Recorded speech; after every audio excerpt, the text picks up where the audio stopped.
At a party for the wealthy, the millionaire's son humiliated a cleaning lady for her job, but when he saw who stood up for her, his jaw dropped in surprise. They argued, seemingly over nothing, out of nowhere, but the dispute had already lasted for about half an hour. Letitia, stop sulking. Let's go, we're already late for the refuge. My father will kill me if I don't show up at this party. The entire city's elite will be there. I told you, it's an annual event. It's tradition to welcome the first day of summer, or rather, the sunrise. For the elite. Letitia repeated, crossing her arms over her chest. Everything for you is about the elite and non-elite. So, there's no place for me among the bigwigs like your father and his partners, or the other rich folks in town. Wait, are you jealous or something? The guy smirked. You just don't get it, do you? I need more in life than just money, far more than just money. And you, it seems, aren't the kind of person I can discuss this with. We'd be better off breaking up. Find yourself a girl from the elite. Listen, you're my father's secretary. One word from me, and you're out of the company, losing that nice salary of yours. Raoul squinted. Are you trying to scare me? Do you think I'll sleep with you just to keep this job? You're mistaken.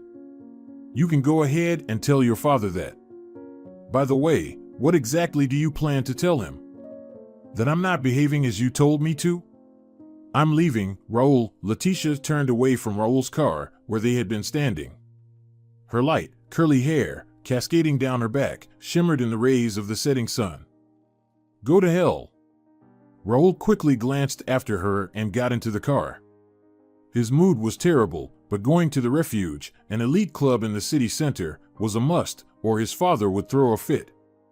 He had been constantly grumbling lately that his son wasn't getting serious about life and didn't care about understanding the intricacies of business.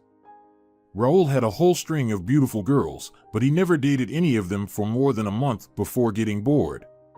Then he would be free again, ready for new relationships, new adventures, and experiences. Letty was different. Something about this blonde with thick curly hair and light green eyes captivated him. There was a mystery in those eyes that he couldn't unravel, at least not yet. But it seemed he was free once again. This secretary with an impeccable reputation and a good resume was just too headstrong. Screw her, Raoul thought as he drove up to the club. She thinks too highly of herself. He was used to girls doing what he wanted, not contradicting him at the most inconvenient moments. The hall was already filled with people. His father and mother were also there. He ordered himself a double shot of rum. Aren't you rushing a bit? His father asked, approaching the table where his son was sitting. What do you mean? Raoul didn't understand. I mean, the evening is just starting, and you're already hitting the hard stuff. Dad, leave me alone, I need to relax. Did you have a fight with Letitia? Are you spying on me? Raoul's eyes flashed. No, you just said you were going to bring her. She refused. End of discussion, Dad. Letitia is your secretary, nothing more. Strange, recently you were ready to reconsider your views on status.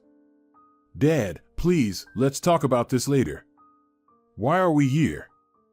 What do you mean, why? To make new connections, and to uphold the long-standing traditions of this club. Then go ahead. Make new connections, and leave me alone.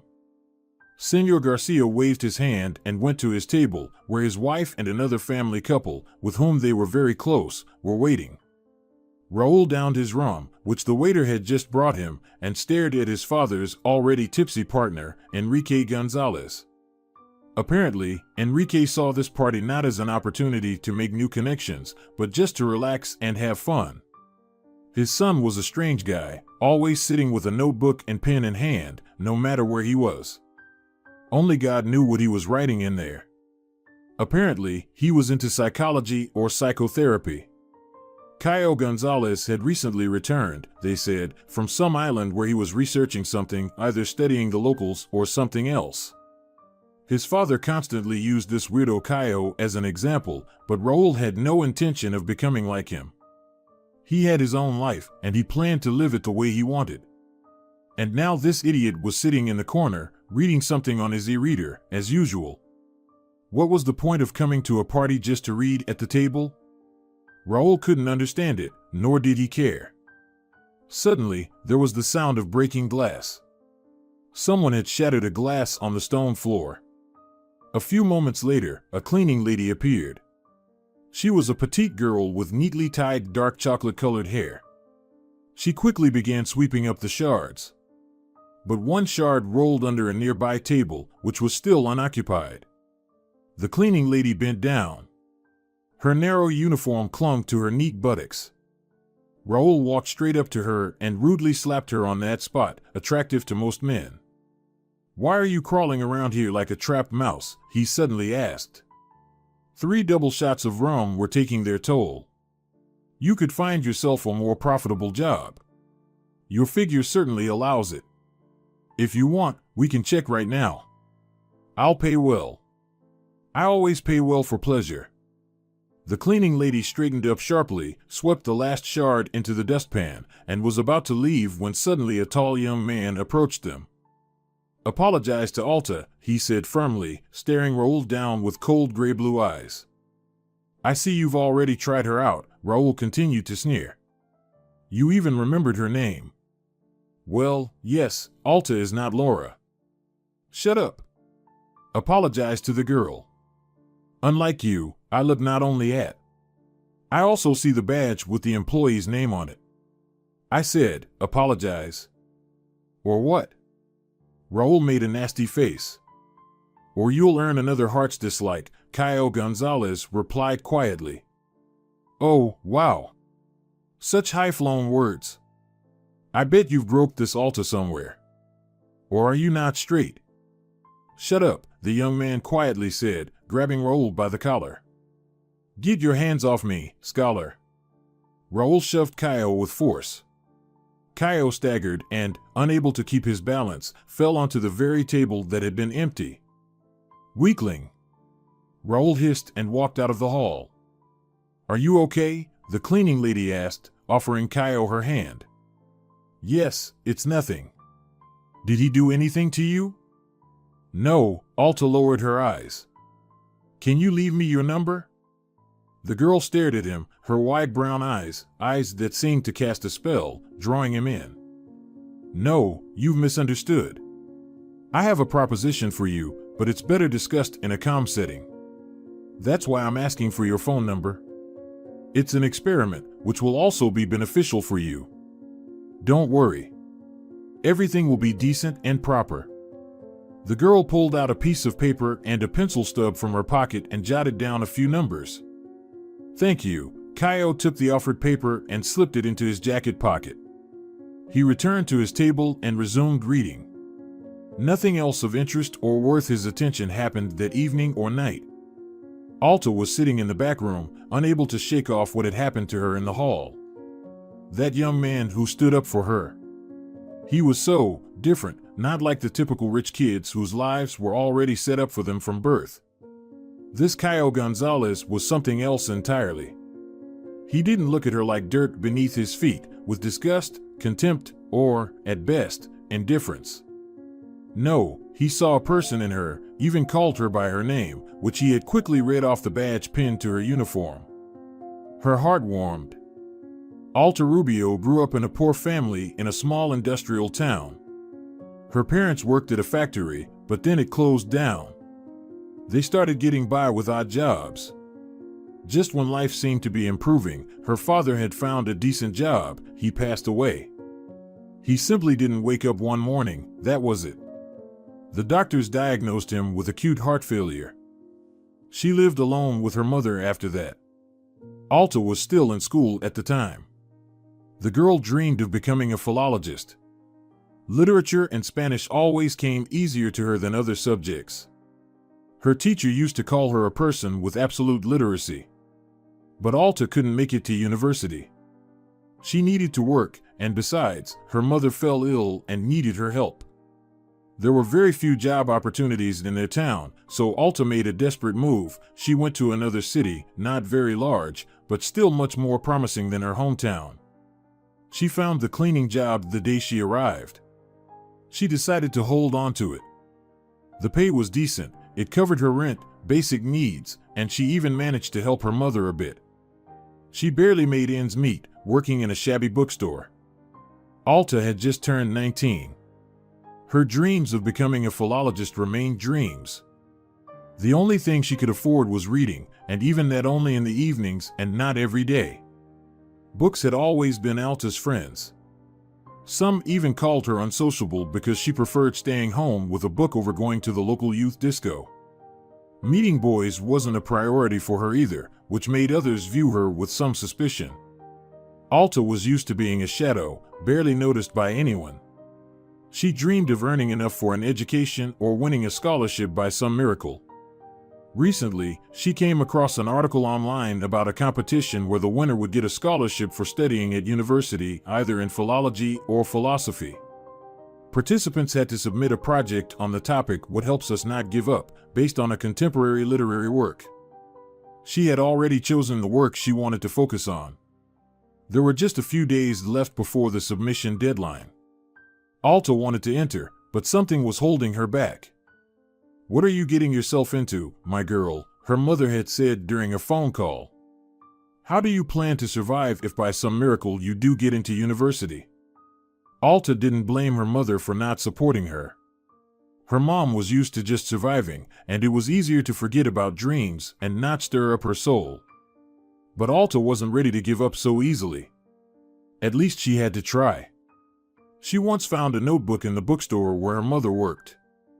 It was black with white letters on the cover that said, "The universe is on the side of the brave."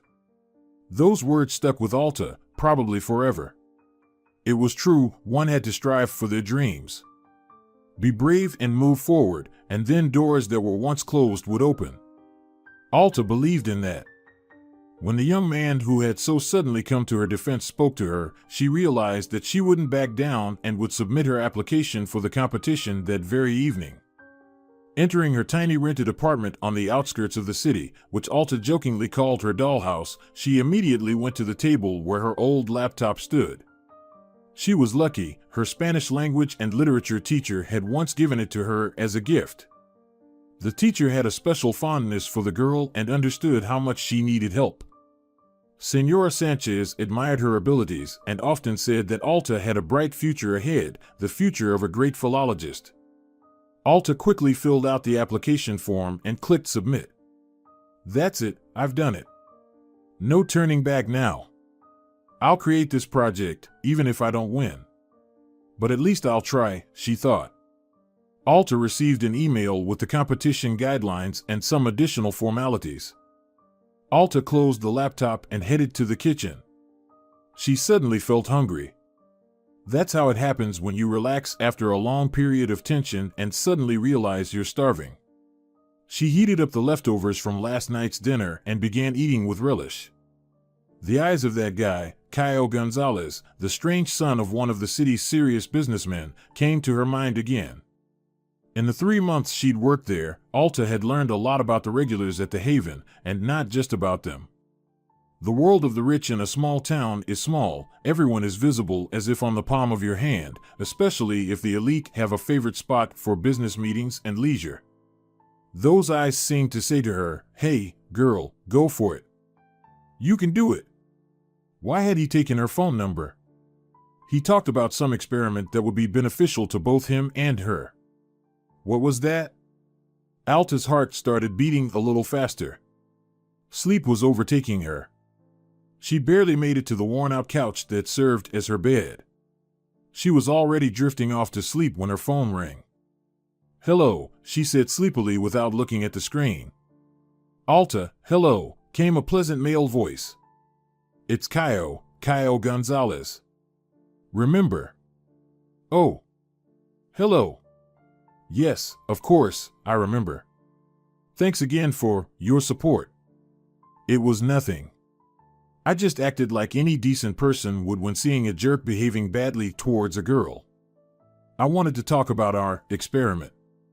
Do you have a few minutes now? Yes, of course. I can catch up on sleep later. Thanks, this won't take long. Alta, do you have a dream? A dream again. Alta took this as a good sign and smiled slightly. I do, but it's almost impossible, she sighed. Oh, come on. Anything is possible. The impossible just takes a little longer. His voice was so soft and yet so confident that Alta felt a tingle of excitement in her throat. I wish I could believe that, Alta said with a sigh. So, what is this impossible dream of yours? I dream of winning the competition to get a scholarship for education. I dream of becoming a philologist. But as you saw for yourself, I have to work as a cleaner in a club, even if it's an elite one. A philologist, that's awesome, Kyle drawled. I propose a collaboration. I help you win the scholarship, and if we don't win, I'll pay for your education, fully and completely.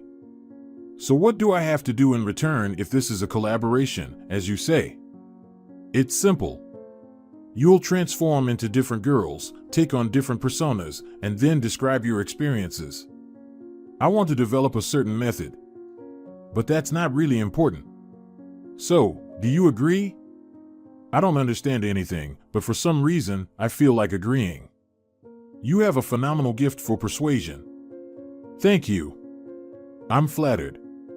In psychotherapy, that's essential. You're a psychotherapist? Alta was surprised. Yes. My father was against it, but he eventually gave in. He realized I'm not a businessman. I don't have the knack for it, much to his disappointment. Let's meet somewhere quiet and discuss the details. I'll tell you about my idea, and you can tell me what kind of project you're planning to create. They agreed to meet in a park near Alta's home at 6 in the evening. Alta couldn't fall asleep, even though she was extremely tired and quite nervous. She was curious about what K.O. Gonzalez would tell her. For some reason, she had the feeling that everything in her life was about to change completely, as if a light had appeared at the end of the tunnel, a soft light, long awaited and much desired. She wasn't used to relying on anyone but herself, but somehow this conversation filled her with great, albeit inexplicable, hope. Miracles do happen. Maybe, just maybe, an incredible miracle would happen to her, Alta, one that could turn her life around 180 degrees. He saw her from afar. Alta walked so lightly, barely touching the park path with her feet, clad in light shoes. She was wearing a simple green dress with small flowers, and a textile bag was slung over her shoulder. Hi, she said simply, giving him a bright smile. Hi, K.O. responded.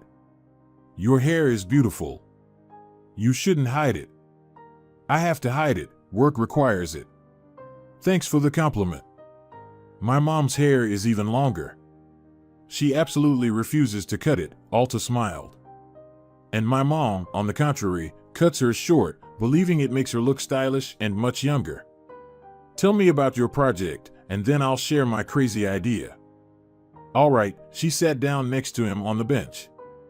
The topic is, what makes us not give up, using the example of a work by a contemporary author. I decided to use Stephen King's Misery as an example.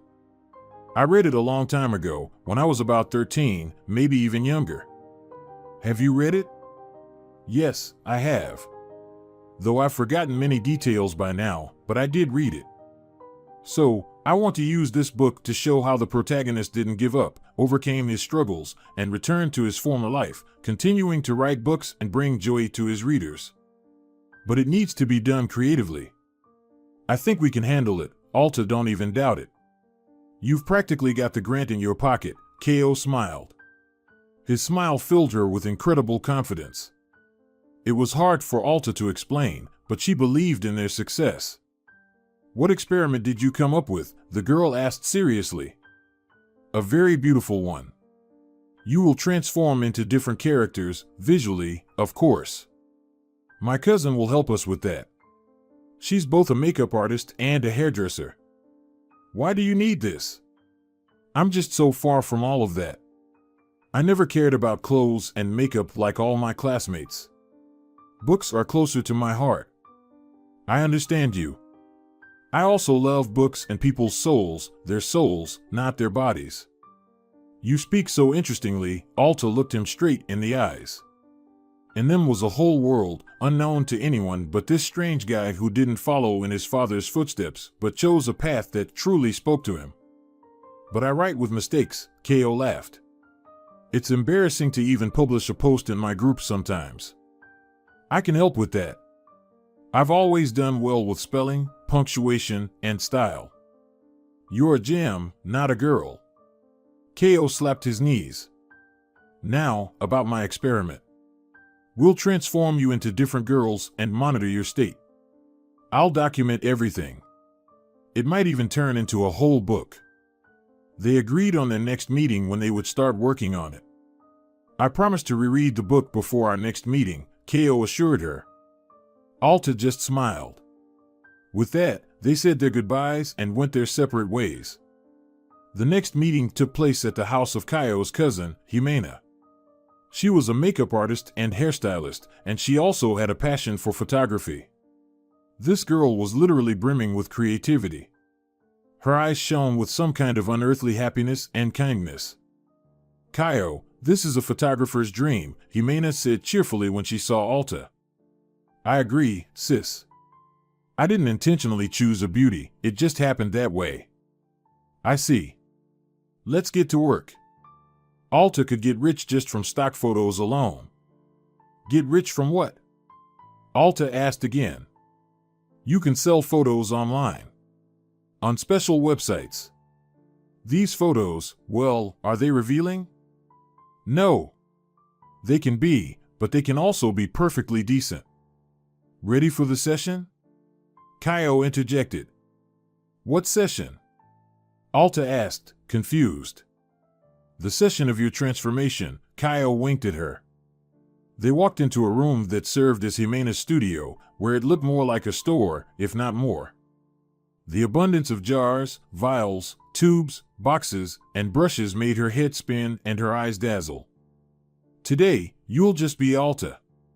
I think we'll skip the costumes for now, Jimena murmured, fastening a cape around Alta's neck. Why do you need all this? Alta asked, closing her eyes.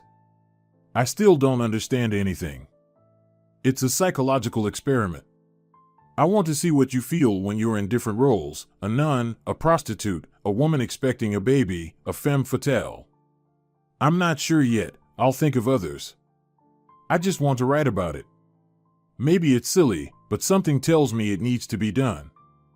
Yeah, a little green man whispered in his ear that he needs to grab a girl and do something incredible with her. Jimena laughed, and so did Alta and Kaio. Jimena was working her magic on Alta. First on her hair, and then on her makeup. Hey, Kaio suddenly said, why did you only tell me about one topic for the project?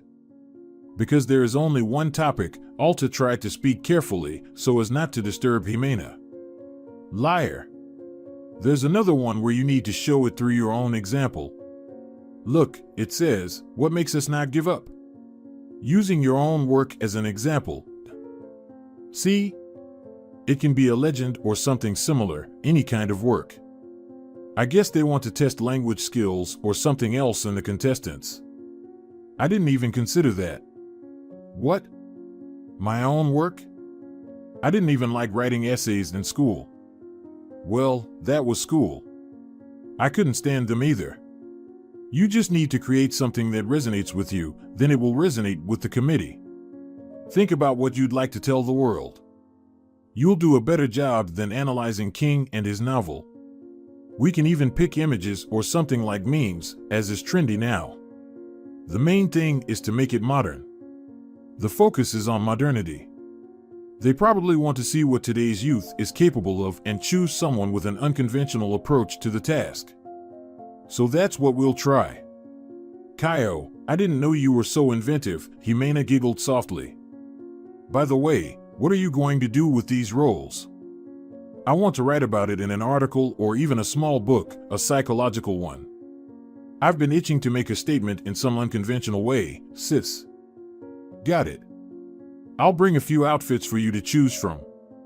Then we'll showcase Alta's full look. What a musical name you have. My dad named me that, she smiled. That's not me, Alta exclaimed, looking at herself in the mirror. Of course, it's not you. Jimena laughed. It's a character from Caio's book. All right, I'll leave you two to talk while I make some tea. She slipped out of the studio. How do you feel, Alta? Caio asked, opening his notebook. It was a paper notebook with a leather cover. He loved to jot down his observations and notes on paper with a regular pen or even a pencil. Caio always said that this way he could truly feel what he wanted to write about and how to work with it further. I feel like this is all so incredible, Alta said, somewhat bewildered. What's so incredible that you noticed? Everything. You invited me to some experiment, even though I'm just a janitor at the club. And now I look like? What do you look like? Like I've lived in luxury my whole life. Does your dream still live in your heart? Do you mean my education? Exactly. Yes. I want to succeed even more now. And if you were offered money and didn't have to earn it yourself, but it would be enough for everything you want, would you agree? No, Alta replied firmly, without hesitation. Why? Because then I'd remain a doll, undeveloped and very vulnerable. That's such a great way to put it. All right, Alta, that's enough for today. Would you allow Jimena to take some photos? It's just for me, for my experiment. Well, of course, I wouldn't mind having such a photo myself, Caio. After tea, there was a small photo session, and then Jimena left, leaving her brother and Alta alone. They still had to discuss the upcoming project for the competition. Do you want a fantasy story or something more realistic? Caio asked, pulling out another notebook from his bag. I think I'd like realism, Alta thought. But I have no idea what it would be about. A girl who wanted to become a philologist but ended up as just a janitor. You know, when a person writes the truth, especially about themselves, it really touches the hearts of those who read or hear it. So, I'd say it's possible to write about you, but not from the first person, just tell the story from the third person. Great. Then no one will know I'm writing about myself, right? Of course. Let's first decide on the form of the project. What will it be? A book? You saw that you can submit not only electronically, but also attach the actual product. The presentation is mandatory, of course, that's what they'll be judging. But if we also... Let's create a diorama that visually shows what our heroine is doing not to give up. Caio, are you sure you're a psychotherapist? You remind me of a creative director. I watched a movie about a guy like that, Alta smiled. Caio couldn't take his eyes off this girl. There was such strength in her, such incredible vitality. She even reminded him a bit of his mother. His father always said that she never ceased to inspire him with her zest for life and ability to find joy in the little things. Alta's life had split into two. She continued to work as a janitor, performing her usual duties, but in her free time, she turned into someone Caio imagined, and his sister Jimena brought the idea to life. They had already accumulated several folders of photos. The project for the competition was also developing. The story was already finished, and they were working on creating additional materials. Caio covered all the expenses. They needed to hire a specialist who worked with a 3D printer. It was the easiest way to create the sets they needed. Caio was so inspired that he began to consider creating a series of psychotherapeutic stories and even decided to incorporate elements of art therapy into his work. Alta, let's take a walk, Caio suggested as their latest work meeting came to an end. I don't mind, but it's already late. I'll drive you home, don't worry. They walked along the alley. The night air was refreshing and gave a sense of something new, as if something very good and joyful was about to happen. Caio, you must be bored with me, right? I'm just a janitor, and you, the son of a well-known businessman in the city. Alta. You might not believe me, but I never felt like I belonged among all those people, my father's partners, his acquaintances, and their acquaintances. You saw me at the club. What was I doing? You were just sitting at a table, reading something, I think. She looked at him as they walked. Exactly. I was just reading. I'm always in my own world. My parents have accepted that their son won't continue the family business, that he has a bunch of his own ideas in his head, and there's no guarantee they'll bring him wealth and fame. In fact, they probably won't bring anything at all. You're wrong. I think you'll become a great psychotherapist, saving thousands of unhappy people. Alta suddenly took his hand. So they kept walking, not letting go of each other's hands. It felt so good for both of them, as if nothing else existed, and it was just the two of them in the whole world. It couldn't be said that these two had fallen in love and wanted to be together forever, to grow old and die on the same day. It was as if they had simply found something important in life, some kind of support, each in their own way. They couldn't even explain it, neither to themselves nor to anyone else, but there was no need for that at all. Raul Garcia was drunk again. He stumbled into the house, tossing the keys onto the hallway table as he walked in. "Have you been drinking again?" his mother asked, coming to meet him. "How much longer are you going to waste your life, son?" "Mom, it's my life. I'm free to waste it however I want." Easy for you to say when you have a father with money and a mother who always supports you. Senora Garcia glanced quickly at her son, then looked away. "What would you do if you had to earn a living on your own? You're 26, but you act like a teenager. You even dropped out of school. All you wanted was to rush to the capital. And what did it teach you? Messing around with drugs and hanging out in dives? We've done everything for you, your father and I. Our whole lives." She wiped away a few tears that had welled up in her eyes. "You're reproaching me with a piece of bread, aren't you?" Raul sat on the step of the staircase leading to the second floor. "No, I just want you to think about your life, about how to properly manage your time and energy. You need to accomplish something. Do you really want to end up on the street? Your father and I won't be around forever. Who's going to throw me out on the street? You? You'll squander everything. Sell it and drink it away, or worse." His mother covered her face with her hands and silently cried. "Mom, don't. Please don't cry, okay?" Raul seemed to soften a bit. But a few moments later, he was already asleep, sitting there leaning against the railing. Raul arrived at the shelter.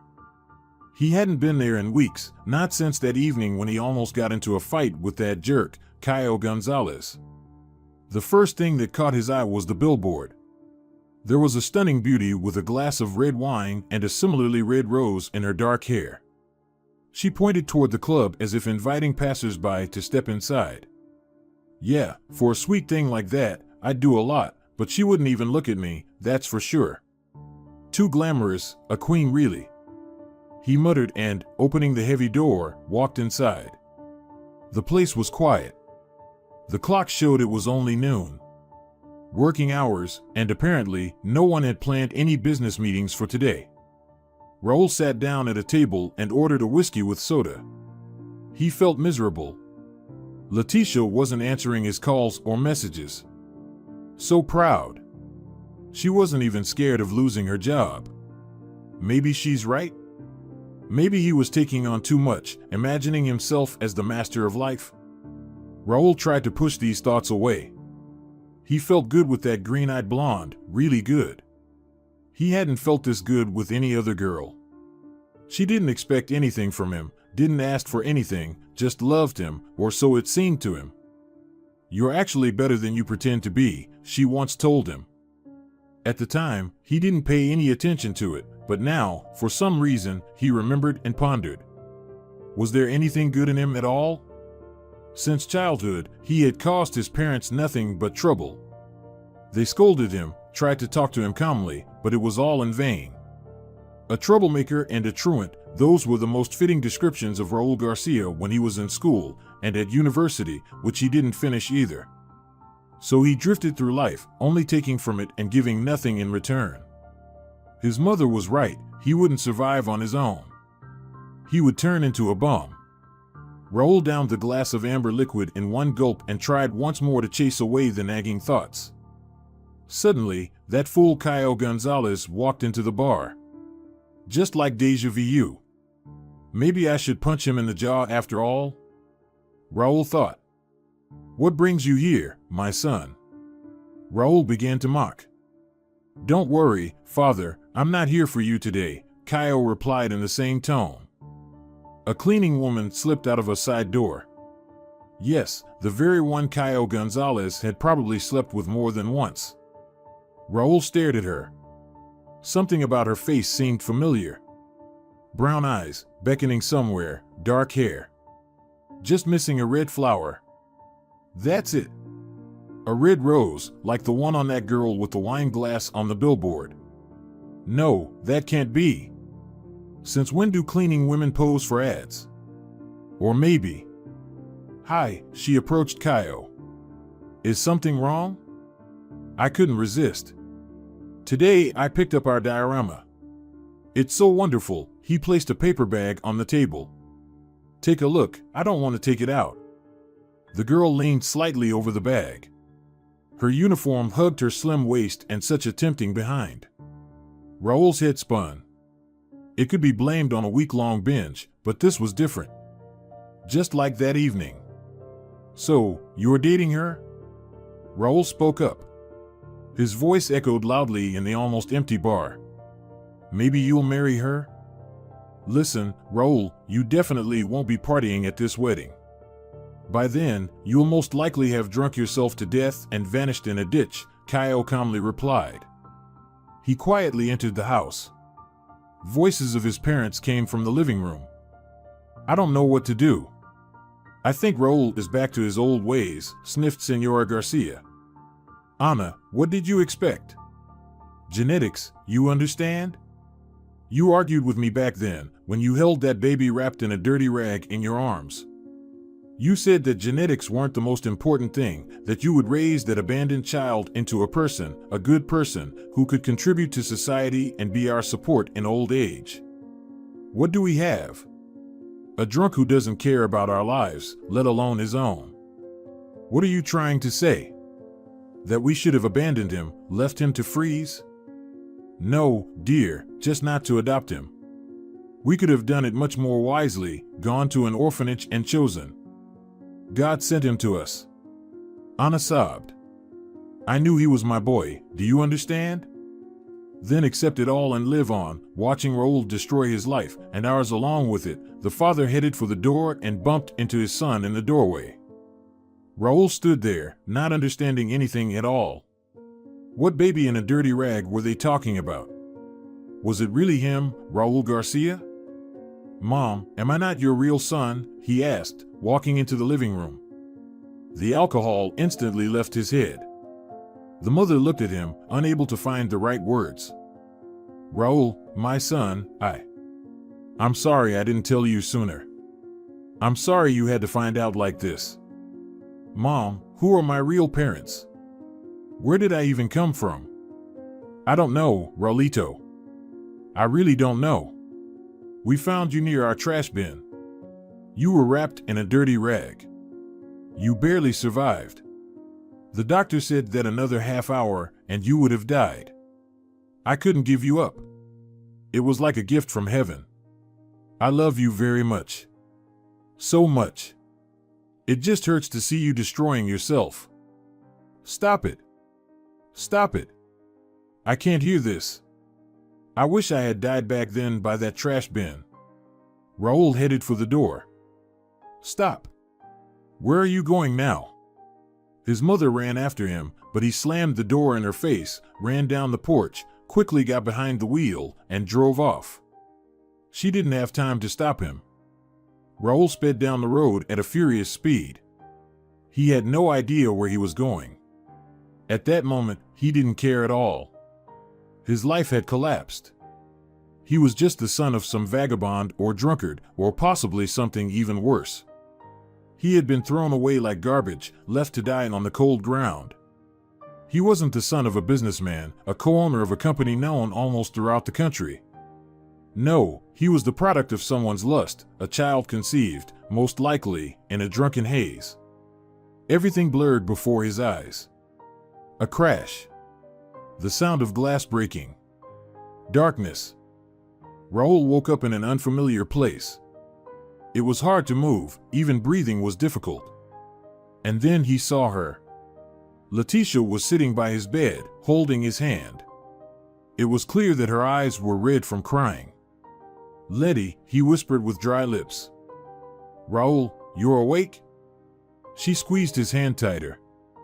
"I'm so glad. Where did you run off to? And in such a state? Why are you always trying to kill yourself?"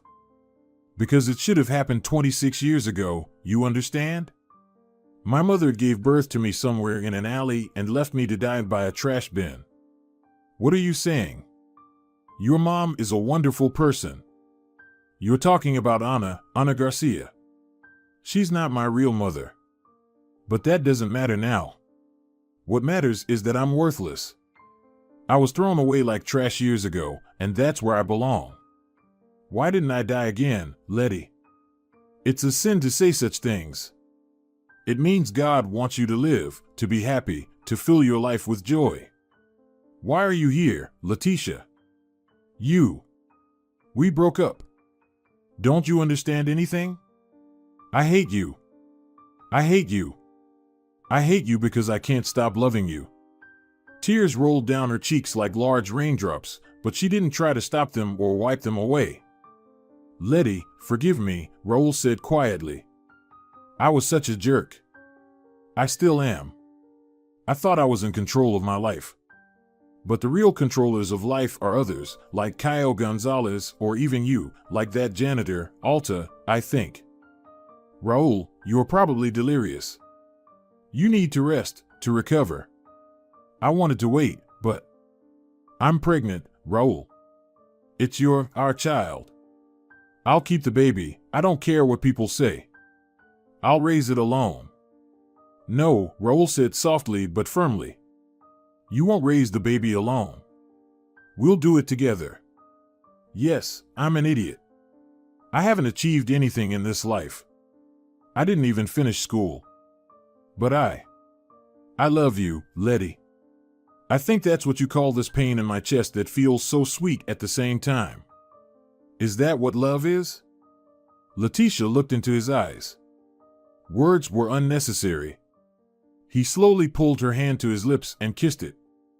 Alta was running down the path. She saw him right away.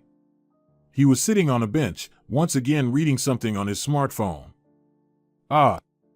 We won," she shouted, spreading her arms wide, ready to embrace Caio. He jumped up from the bench and hugged the girl tightly. "They wrote to you, didn't they?" "Yes. I got the grant. Caio, we got the grant." They praised the creativity and unconventional approach, and that diorama impressed everyone, even though it's hard to evaluate it from a philological perspective. That's exactly what they wrote. "I'm so happy. And my book is almost ready. About that experiment. I'll self-publish it at first, and then we'll see." They were silent for a moment. "So now you'll be studying, and you'll completely forget about me," Caio said sadly. "What are you talking about? How could I forget you? You're so what?" He looked into her eyes. "So, not from this planet." They didn't notice how their lips met in a long kiss. At that moment, not only their lips, but also their hearts merged, those of these strange young people who love to read a book in a secluded corner. At the Preval, they're all talking about the engagement of Raul Garcia and some girl. "What's her name? Isn't it Letitia?" "Exactly. Letitia. She's a secretary working for his father's company, I think." "Yes, they were dating, but then they broke up. I thought she realized what kind of guy he is, but apparently not. I think she's expecting his child. That guy has changed a lot since the accident. Maybe his brains fell back into place," Caio smirked. "Good if that's the case. Anyway, are you ready for the next experiment?" "What experiment?" Alta laughed. "What are you planning now, Dr. Gonzalez?" I want to try what it's like to date the many-faced Alta Ruby. Who are you today? A brave warrior or a humble fisherman's wife? He kissed her again.